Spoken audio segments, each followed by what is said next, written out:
Remember when COVID wasn't a thing? Do you remember when you can go outside and, actually live? Do you remember when you can go on the corner and not be killed by your peers? Fatality. Well, do we have a solution for you? We built a social distancing recognition model. Wow!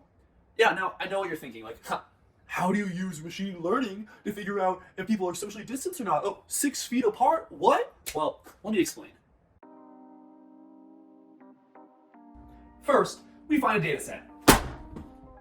Unfortunately, we can't take thousands of pictures of people on the corner.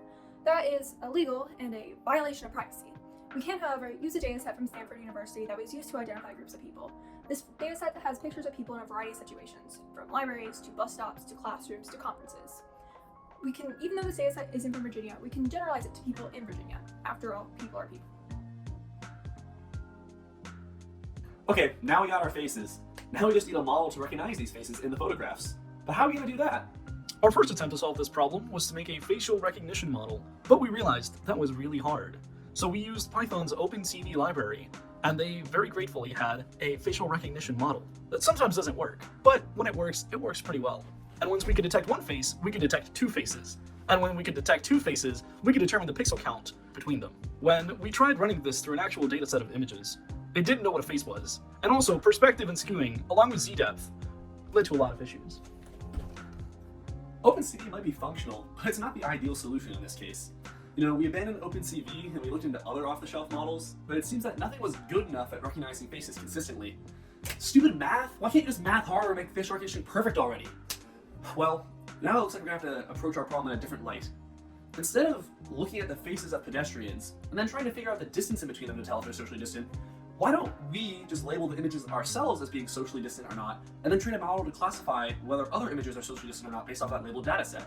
This is called supervised learning, a machine learning technique that uses a labeled data set to train on and then learn from. But wait, how are we going to label all of this data? Does that mean we're going to have to manually go through 400 plus images in our data set and sort them into one class or another? 1 hour later. Boo! That sounds boring and tough and no one wants to do that. So how are we going to fix that? Well, hello there. In order to be able to label the data that we had, which was just a few hundred images of pedestrians, we had to figure out a way to quickly and efficiently label the data into groups of individuals who are socially distant versus not. In order to achieve this task, we built the Easy Labeler 9000, a web app that allows us to take images and very rapidly classify them pressing buttons. The GitHub for this will be in the description. We need a way to classify whether or not these groups are socially distant. UVA guidelines permit small groups of friends together indoors or outdoors. We derived our social distancing criteria from these guidelines. Large groups are not socially distant. People close together indoors are not socially distant. Groups of people at tables that are not spaced apart by another table are not socially distant. Spaced out groups outside are socially distant, and individuals spaced out are also socially distant. Now with supervised learning, we can ditch our worries about being able to actually recognize people in the photograph and just focus on classifying if they're socially distant or not. Now that's what I call an epic win. Great, now that we have a labeled data set for training and validation, all we need is a good model to do linear classification, to just differentiate between photos that have people that are socially distanced and people that are not socially distanced.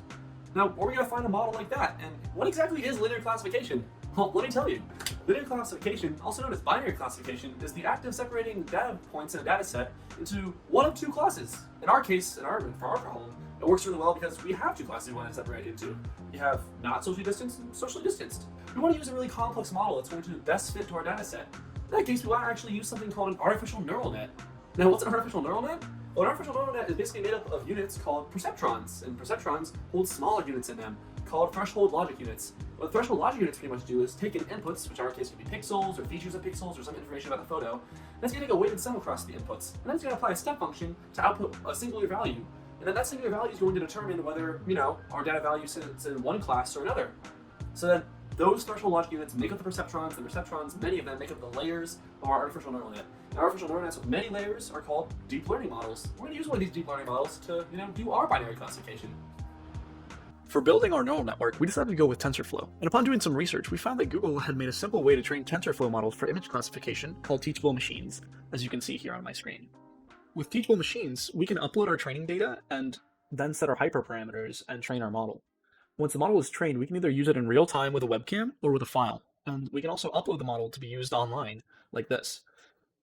So here I've gathered a couple of test images of people that are socially distanced and people that are not. So we can go ahead and test the model. And here it says that these people are socially distant. Another example, the not socially distanced. And the model here shows that they're not socially distanced. We can now identify whether or not people are socially distant. But how do we enforce it? Easy. We electrocute them.